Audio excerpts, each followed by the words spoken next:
ذكر رحمة ربك عبده زكريا إذ إذ نادى ربه نداء خفيا رضي الله صوت محمد الله أحد।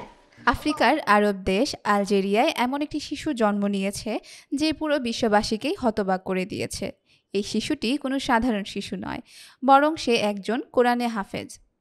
কি শুনতে অবাক লাগছে? শুনতে অবাক লাগলেও এই কথাটি কিন্তু সত্যি।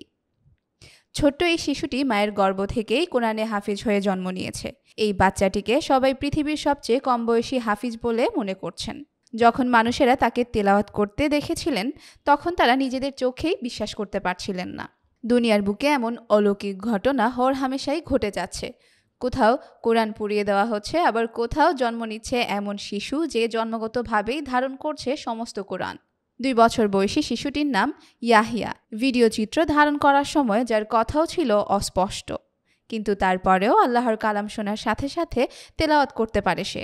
ইয়াহিয়ার সামনে কোনো সূরার একটি অংশ তেলাওয়াত করলে বাকি অংশ নিজেই তেলাওয়াত করতে পারে। শিশুটির মা জানান, বাচ্চা গর্ভে থাকাকালীন সময় তিনি একটি স্বপ্ন দেখেছিলেন।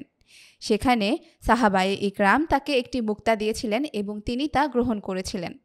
একই সাথে আগত শিশুটির নাম যাতে ইয়াহিয়া রাখা হয় সে বিষয়ে নির্দেশ পেয়েছিলেন তিনি। নেট দুনিয়ায় ভাইরাল হওয়া জন্মগত হাফেজ বাচ্চাটিকে আল্লাহ তাআলার কুদরতের কারিশমা বলে সকলেই আখ্যায়িত করেছেন।